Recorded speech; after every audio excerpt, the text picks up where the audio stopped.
Okay. Hello, everyone, and welcome back to the Revit Steam Services kind of series for the structural side, 8222. Today we're going to be talking about Part C, which is I have the assignment right here. Um, so Part C is going to be all of these structural columns, framings, and floors. Um, for the first, second, and third floor framing plans. Just to kind of make it a little bit easier for you guys to visualize, we included this little figure here. So for part C, you will only be modeling the basically the steel for the parts of the building that are highlighted in orange, green, and yellow. Again, you can read this in the assignment description. I'm just going to zoom through it real quick. We want the first floor, second floor, and third floor framing plans are the sheets that we're going to want. Everything else is pretty regular. Um, the main thing or the main learning curve that's going to be the most difficult for this is kind of visualizing the framing. Like when it says first floor framing plan, it is literally talking about the steel framing for that first floor slab on grade. And then the second floor framing plan is all the framing for that second floor slab. Um, Once you start modeling, you'll kind of get a hang of it. Um, but that's going to lead us into our next part where I'm just going to go over how to read the drawings. So if I pull up the drawings here, put it on the proper screen, there we go. So now we're on to the steel. So everything in part A and B was just concrete. You were working on foundations. Now you're working on the superstructure, which is going to be steel for this building. Um, Beginning with the first floor framing plan, sheet S101, you can see that the steel framing is only present in the basement portion or that part A portion of the building that you modeled, as everything kind of in the part B portion, um, it's that lower floor, so it doesn't really need any framing because all of this was technically slab on grade. However, with your basement, we had to excavate down, so that first floor slab on grade at 00 is going to need some framing to support it. Um, when reading these drawings, there are a few main components that are going to be extremely important. The first is going to be kind of just your columns, right? Um, it's a little self-explanatory. All the columns are going to kind of appear in this one. They're always going to be on a cross section of a grid line, for one. And two, they're going to, or actually some columns are a little bit offset from cross sections, but you'll see those when you do. But they're always going to be symbolized with this kind of little square here. And main reason it's a little square is because all of these columns are HSS columns or hollowed structural steel columns. Um, and the way that we can figure out what these columns are, for how long of the building do they stretch, and where they really are placed is going to be the column sheet. So column and base plate layout plan sheet 105 is going to be extremely helpful when you are modeling, and it's going to be very, very helpful to figure out how where each column where columns should be placed and for how long do they stretch for, right? So you can and also sorry, and also the column designation. So this tells you the types of columns. Don't worry about the base plate. Um, that is just going to be, so on all of your piers, your columns can't just sit on top of the concrete. They need a base plate in order to be attached to the concrete pier. However, we're not modeling the base plates. I'll also reiterate this when I go over the PowerPoint. that was shown to you in class. But we're not modeling the base plate, so don't worry about any BP1 or 2. What we're focusing on when we're looking at the column schedule, or really the column layout plan, is the type of column that it calls out. So many of these are going to be, oh, well, all of them are going to be HSS columns, hollowed structural steel, but you can see their sizes differ. And it's extremely important that you pay attention to this because if you use the same size column, your model is just not going to be correct. So you have different size columns. So very similar to where you had different size footers, you're going to have different size columns, beams, and joists and girders. Uh, so you'll get into the hang of it of looking at different uh, designations, right, for different sizes and making sure that you're putting the correct size in the correct location. So this layout, this column layout plan, sheet 105 is going to be your best friend for figuring out which column goes where. But in order to determine how long or how high these certain columns stretch, some columns may start in the basement or at 0, 0 and go all the way up to the roof, or they may stop at certain levels. In order to figure that out, you're going to have to compare the column location to how much it shows up on the drawings, right? So for example, if we wanted to look at this column here on the intersection of grid line 9 and C, right, we can see that it is present in the first floor framing plan. So we know that it is at least starting at 0, 0. However, we can go back or down even further and notice that this column at grid lines 9 and C is also present in the basement foundation plan. What this tells us is that this column actually goes all the way down to -14. That's where it's going to start. And it's actually going to start all the way, it's going to really touch the top of the pier. So wherever your pier is, that's where your column will start. So if you have some of your piers that start or that are -8 inches below the slab on grade, make sure your columns go all the way down as well to the top of the pier. It's very important that your columns go to the top of the pier. Okay, so we figured out we started at the first floor framing plan, and then we said, well, it's in the basement. Let's double check. Let's make sure. And we found out that it does go all the way down to -14. So this column starts at -14, and we're just going to follow it up to see how high it goes. So if we go to the second floor framing plan, go to intersection 9 and C, grid line C is not even present on this drawing. So that tells us right away that that column in the intersection of 9 and C is no longer here. So that means that this column ends right before, this column will end at 0, 0. It will not extend beyond 0, 0. Now, that may feel weird because you kind of see it here that it's on this first floor framing plan. But remember, you are looking at this framing plan kind of in a top-down view as if you're cutting through 0, 0 and looking down. You are not looking above 0, 0. Your cut plane is at 0, 0 and you're looking down. So for the second floor framing plan, again, you're cutting at, what's the elevation? 14, and you're looking downwards.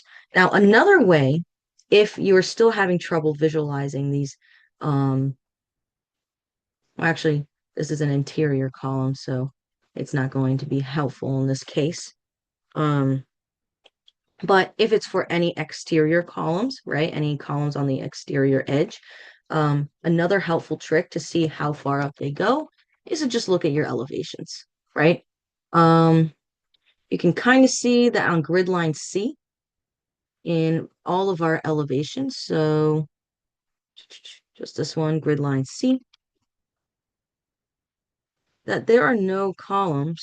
Actually, I'm going to get rid of that. There's no columns on grid line C above 0, 0. So that's just another hint that there's not going to be any columns, or that our column that we picked out, 9 on grid lines 9 and C, doesn't go beyond 0, 0.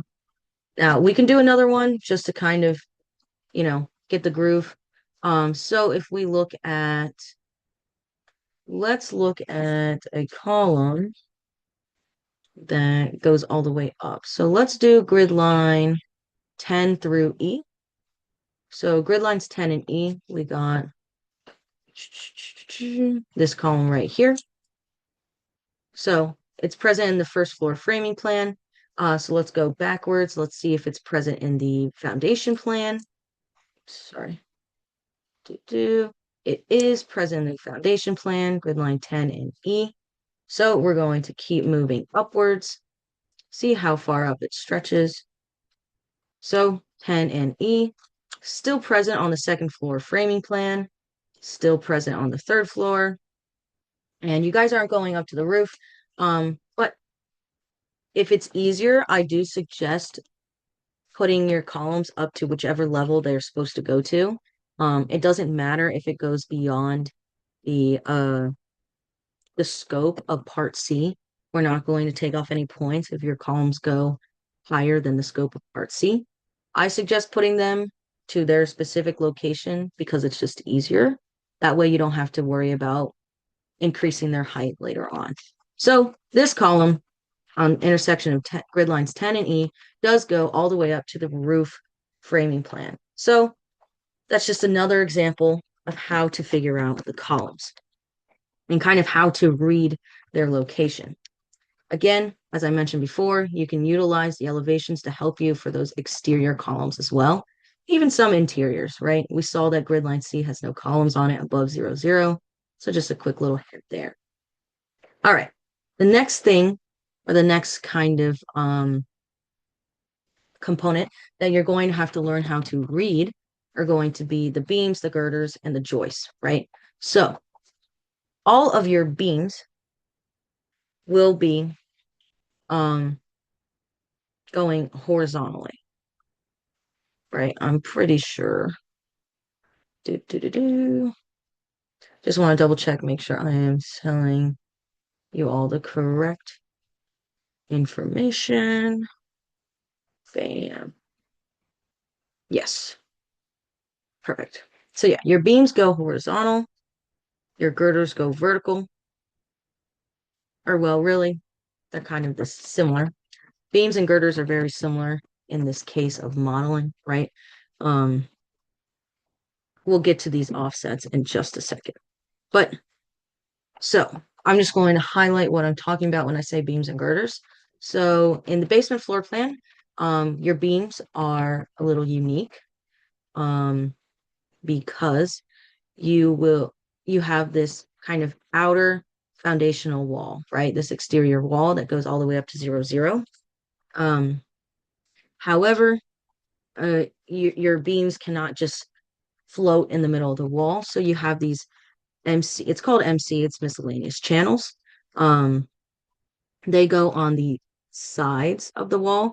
For the modeling purposes, the way that they will appear is just kind of, they will just be present on the very sides of the wall. I would attach them to the columns next to each other, but and then you'll have the Z offset, but again, we'll get into that.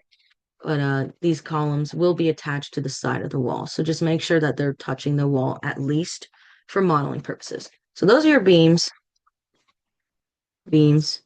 and you'll also have girders, right? So the way that's going to tell you the difference between beams and girders and joists are just an easy way is the designation, right? So beams and girders in the case of steam services are mainly going to be W shapes, right? W. Again, as I mentioned before, we do have those miscellaneous channels in the first floor framing plan, but you'll see as you go up, everything kind of converts into W shapes for those beams and girders. Now your joists, on the other hand, are mainly going to be K-series joists.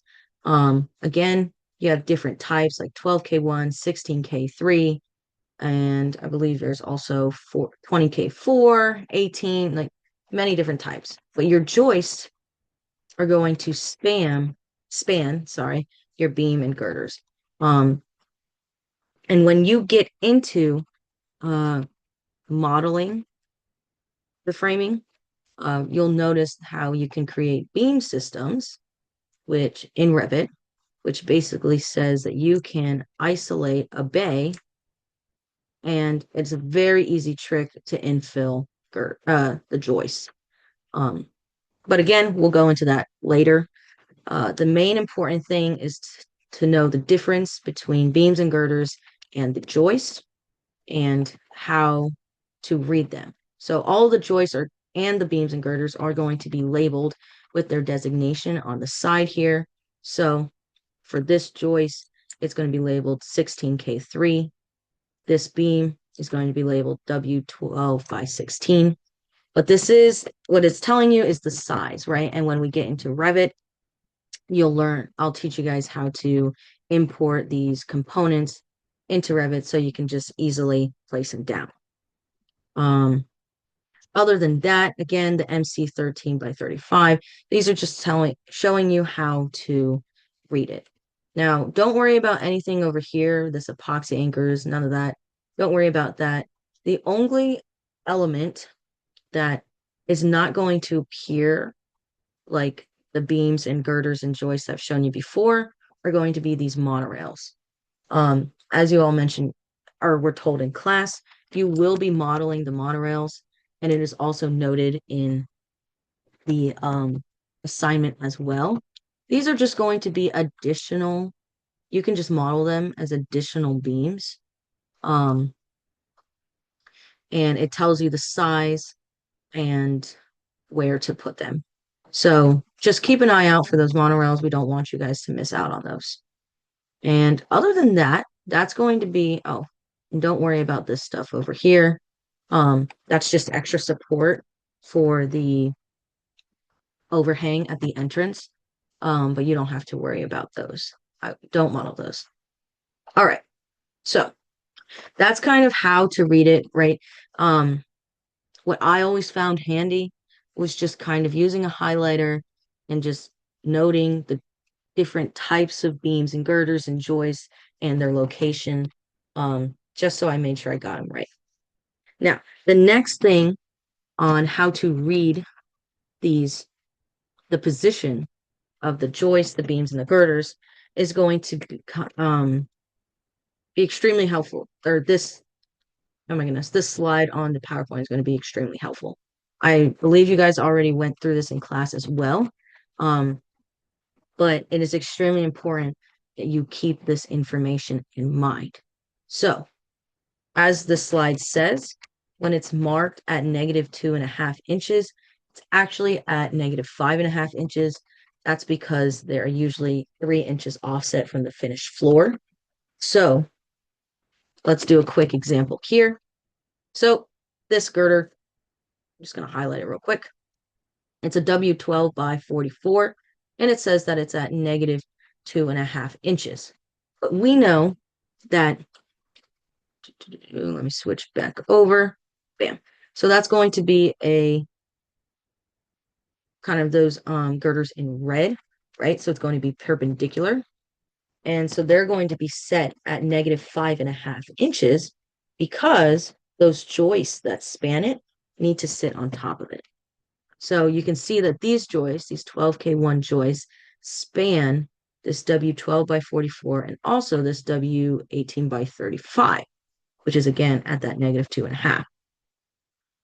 So in order for these joists to span it and be at -3 inches below the finished floor, these girders, these W20, it's 21, W21 by 44 and W18 by 35 need to be an additional 2.5 inches below these joists. And since these joists are at -3 inches, an additional 2.5 inches will make these girders at -5.5 inches. Um, I know it sounds a little complicated right now, but it's you'll get in the groove of where everything kind of going like up and down the page or along the numbered grid lines are usually going to be at that -5.5 inches because the joists that span them need to sit on top of them. Now, what that means is that um the beams that go along the lettered grid lines are usually and most often going to be, unless noted otherwise, are going to be at -3 inches. So you'll notice that this beam does not have a designation. It doesn't have that -2.5. That's because, as mentioned in the slide, it's assumed that everything is if it's not designated, it's at -3 inches below the finished floor. Similar to how these joists are at -3 inches below the finished floor. But this beam, or sorry, this girder and this girder need to be at that additional -2.5 inches from that -3, so these joists can sit on top of it. So good rule of thumb is if it goes along a numbered grid line, it's most likely at -5.5 inches. Double check me, of course, always. And if it goes along or in the direction of the lettered grid lines, they're usually going to be at -3 inches. So that's the main thing on how to read the drawings. That would probably be the most confusing. The next thing that I want to do is just I want to transition away from learning how to read the drawings because that should be everything that you guys need. We're not going to go into sloping yet because that is with the roof and that's in part D. So I want to transition into just reviewing these slides a little bit more. Like I mentioned, this slide number 9, number 7 are extremely important to visualize the the depths of these components. And then that is mainly the big one. Yeah. Um, oh, here's another note that you do not need to model the base plates or any bolts or anything like that. And everything else in here is kind of for the roof. Yeah, this is kind of roof stuff. So for you guys, I would focus on from this PowerPoint, if you need to refer back to it, slides 9 and 7 and 6, if you find it helpful. All right, so transitioning away from that, we are finally going to move into Revit, and I'm going to show you guys how to do a lot of things in Revit, or do everything in Revit, basically. So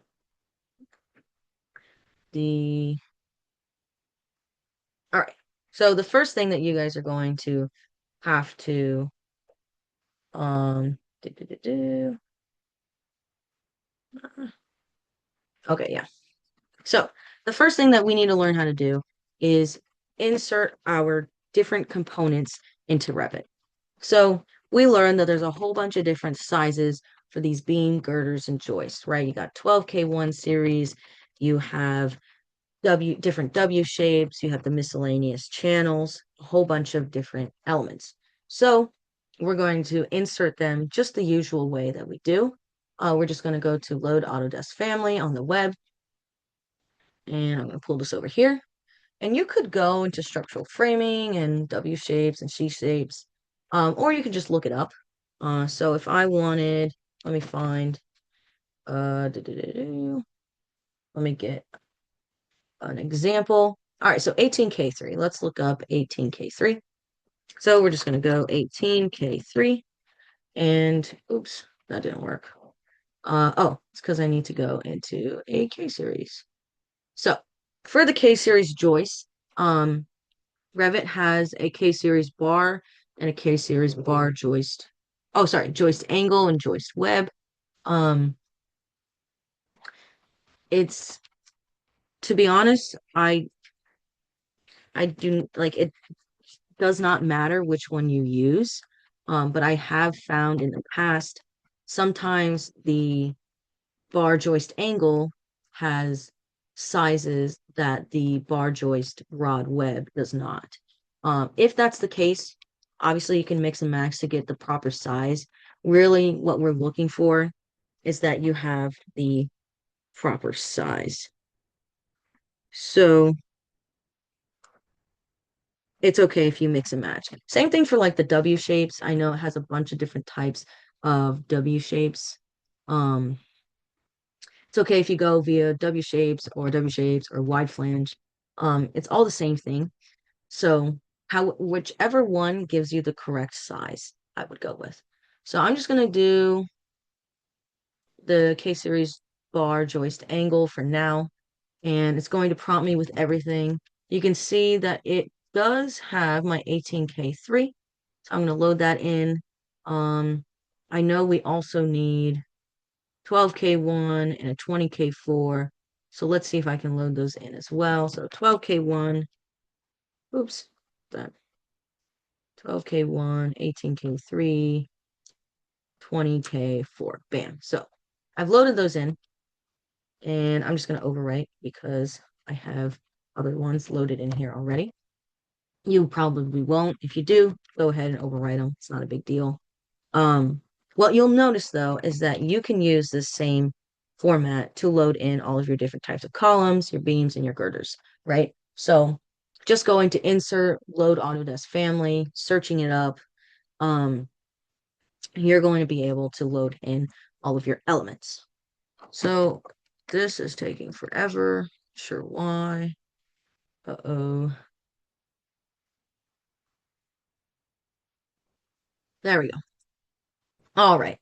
So I have all the elements loaded in. I'm not going to load in more, but that's how you do it. So now let's get into um actually placing columns. So right now they're already in. Oh, everything's already in, actually. Let's just make mm, yeah, I hid them in 3D view. Let's do this. I'm just going to just make a new file. Um, let's do this. I hid everything just so da, da, da, da. Let's just unhide it all. Mhm. I hid everything just so I could show you guys, but I don't want to overwrite anything. So this is really what your project would look like totally, completely after everything. Um, but we're going to move away from that. And we're going to just make a new project real quick. Okay. And I'm just going to put down some columns and yeah. All right, so let's go. So to put down your structural steel elements, you're going to use the same method of going to, first I actually need to go to my structural plans. Let's go to that. There we go. So you go to your structural plan. You do not have to create a new Revit project, just so you know. You are using the same project as before. So you go to structure, and if I want to place down columns, I go to column. Right now I have I actually have none of them loaded in because I'm in a different project. So let's load in some good HSS columns. So HSS, and all of them are technically rectangular. So I'm going to go look at the HSS that I need. Let's just do 6 by 6.5. Um, load. Do 6. Oops, sorry. Oh, they're not rectangular. My apologies. They are square. And I should have saw that when I actually read the dimension outside or out loud. So let's load in the squares. Let's find that 6 by 6.5. Bam. Right there. Load that in. All right, so now my columns are loaded in. I got my HSS 6 by 6.5. Where is it? Why would it not? Oh, it appeared as a beam. That's okay. Um, you can still place it down. Actually, no. That is way. Oh, I know why. Because I was in the beams. I was in structural framing. I should be in structural columns. There we go. Perfect. Made a mistake so you guys don't have to. So HSS, square column, load, 6 by 6.5. Bam. All right, now let's put down our columns. All right, so I'm just going to put column wherever. I'm going to start actually moving them closer because they're really far apart from each other. All right, so we'll go with this right now. So this is kind of the bay that I have. Right now, these columns, I'm going to make them go up to L2. I'm going to just go like that. So all of my columns, I'm going to go base off of top level of L2, base offset of 0, and apply. Bam. So now all of my columns just stick up like this, no big deal. So I'm going to pretend, we're just going to just do some modeling framing, right? And the reason I'm going to do this for you guys is to show you how to do the beam systems. I'm actually going to take this and Control C, Control V. There we go. Okay, so now we can actually get a good system in. All right, cool. Should probably try to make that as even as possible. That's not gonna work, but oh, actually, I know what to do.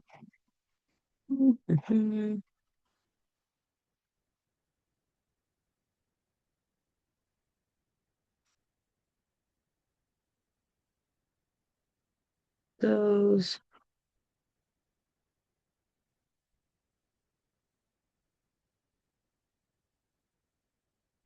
Let's just do 10-inch bays, 10-foot bays. All right, perfect. All right, now they're equal. Okay, so I got my columns down. They go however high I want them to go. Now we can put down some beams. I'm just gonna go to beam. We're gonna pretend that I have all my W shapes loaded in. So let's do a 12 by 26. And it's quite simple. You just click and draw, and boom, the beam's in there. I usually like to try and make sure that they go to the edges of the columns. That's a personal preference. You won't have points taken off if they go a little bit into the columns. But I do try and make them touch the columns at least, so that's the most accurate. You can see my beam automatically put itself on level 1, right? Pretty weird. Not sure why it would do that, but we can fix this. So what we can do is we can do the offset.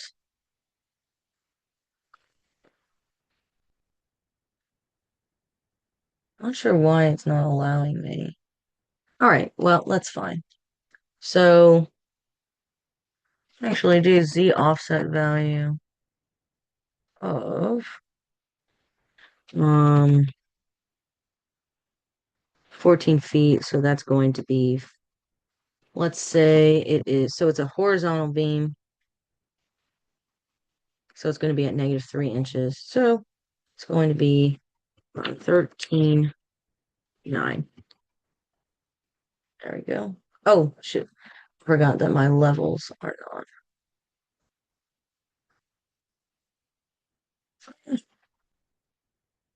My levels are at 12 feet, not 14 feet. There we go. All right, so now my beam's in place. What we can do is when we draw our next beam, oh, another great point that just showed up. your beam might not show up. That's because of your view range. So let's fix our view range and view range, edit. It's going to pop up right here. Right now, the top is level 1 at 4 inches. It's looking at the level below.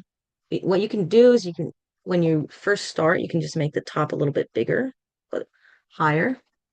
So let's do that. Still not showing up. That's okay. It might be a, what do you call it? Um,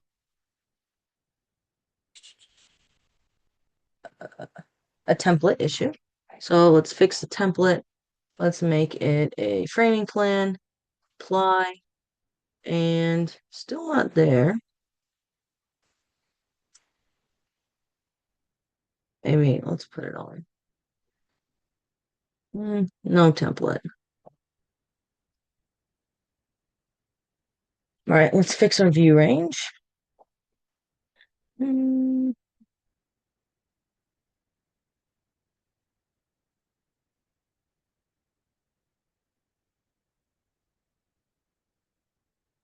this is quite odd. Not sure why it's not showing up.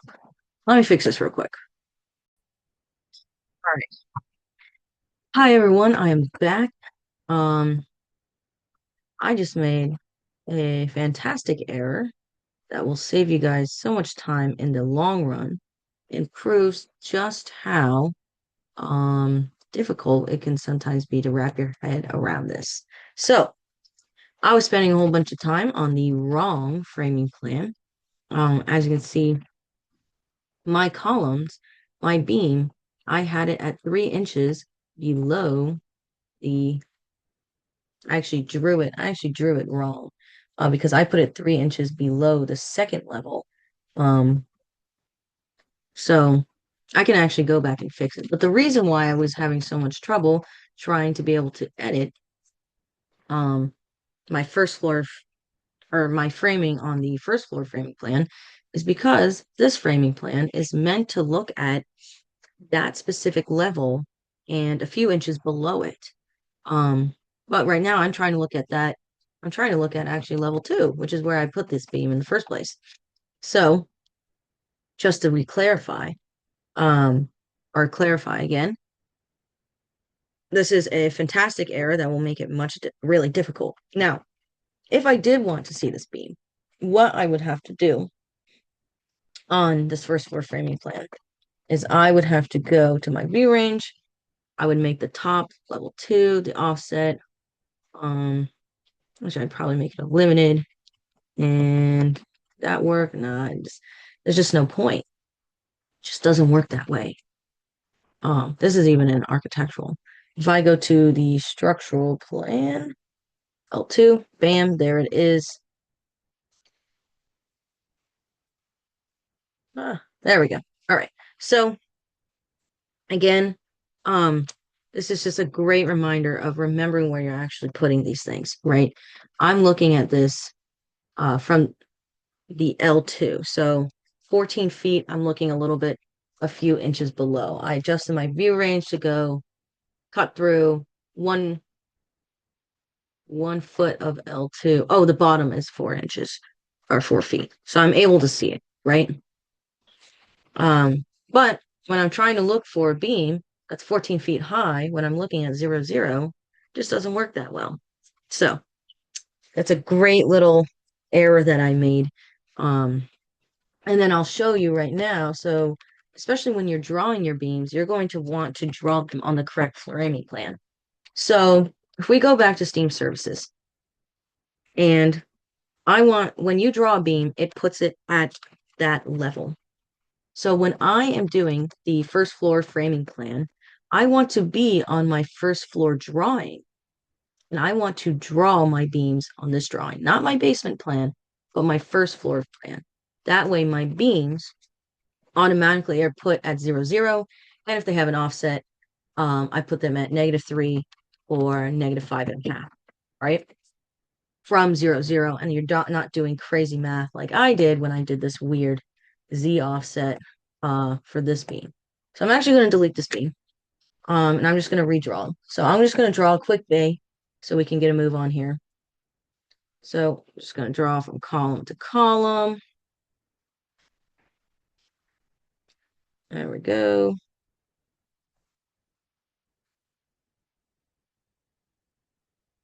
And I'm just going to do a tiny bit right here. Bam. Actually, I'm going to delete that. I'm going to do this big rectangle. Let's do that. All right, cool. So as you can see, when I drew them on the L2 drawing, they went at exactly where I wanted them to go, which is at that 14 feet. Now I know that these beams or girders need to be, let's say, I'm going to have them span, yeah, vertically like this. So those girders are going to be at -3 inches. So to adjust the level of the beams or girders, you're going to want to adjust their Z offset value. So these are going to be a -3 inches. And these guys are going to be at that -5.5 inches. There we go. All right. So now everything's at the correct depths. Next thing I'm going to do is show you guys real quick how to do infill. Similar to the way that you put down beams and girders and columns, you can, of course, draw K-series. Oh, I don't have any K-series. Let me get those real quick. Insert, load. Let's go to structural framing and K-series, load. Let's just get 16K3 in there. So yep, very similarly, you can just draw them manually if you would like. They're just going to show up here as a beam, and you just click and draw, click and draw. But in order to make this process go a little faster, you can use this beam system button. And basically what it does, you can see that's automatically trying to put, trying to find, I created a bay, and once you hover inside of it, it can recognize that you want to put some series in there or some joists in there, and it will either put it vertically, right, or horizontally. In our case, we want it vertically. We also, right now, I want it vertically. And to edit what I put in, because it just put in my case series, which I wanted, but if I wanted to edit it, you can edit the beam type. So if I had other series or other shapes, I would go edit in here. You can also edit, and this is the most important part, the oops, sorry, gotta click on it again, the layout rule.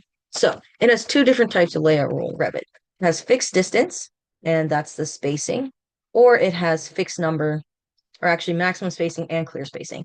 But the ones that you usually use are fixed distance and fixed number. I usually go with fixed number, and it usually does it pretty evenly. However, sometimes when you do fixed number, it doesn't get, oh God, that was horrible. It doesn't get kind of these middle joists very accurately. So what I would do is I would draw my joists in there manually, just kind of those dividing ones, and then do a beam system of these squares, right? And you can adjust your beam systems. So this, I'm going to do fixed number, and I want 3 in there, let's say, right? So it's got 3, and same thing, fixed number, 3. Bam. And so now that you have your beam systems, the best way, because you also have to remember that this joist right here is supposed to be at -3 inches, right? -0.3. And instead of doing that individually for each joist, what beam systems also allow you to edit the elevation from the level, right? So the Z offset for the entire system. If I put that -3 there and I show you in 3D, you can see that these joists are at the correct depth. And these ones I haven't edited yet, but if I wanted to, I can do it right now. And bam. So that is really kind of how you create everything, to be honest. So all of these bays you can divide up into smaller bays. Um, just kind of how I did it with little smaller rectangles and squares. Do the fixed number or fixed spacing, whichever floats your boat, and get these infilled pretty quickly. Um, what else? Oh yeah, this is an important note. So right here it says HSS, right? It has a little arrow. So all of these kind of infill joists here are going to be HSS beams. Just make sure that when you're loading them in, kind of similar how I made the mistake when I tried to load in a column, I accidentally loaded in a beam. You just want to make sure you load in a beam. Um, and then the last thing that I want to show you, actually, second to last thing I want to show you is how to put in braced beams, or sorry, braced features. So you'll see that in our elevations, we got some kind of braced features right here, right? We got braces. All of them are going to be HSS columns of some sort. And to put in a brace column, or kind of at that diagonal, we coincidentally have a brace button. So if you go to brace, it's gonna ask which one you want. I'm gonna just do an HSS just for uh sake of it being correct. And you draw it on plan view, but you're going to be able to adjust it and see how it looks when you go into 3D view. So you can see it drew it pretty much as accurately as it could be. You can, of course, extend it so that it goes all the way into it. That's totally fine. That's really a choice of your own, kind of just for aesthetics wise, mainly because we're not modeling the connection, so you can do whatever you kind of want in that part. And then kind of did it automatically for you. But if you wanted to switch the so you when you use the brace feature and you draw it, you're going to draw from the lower end to the higher end of the brace. So as you see, I drew from bottom up. So if I draw from top down, it will slant it the other direction. And yeah, that's how you put in your brace frames and your beam systems.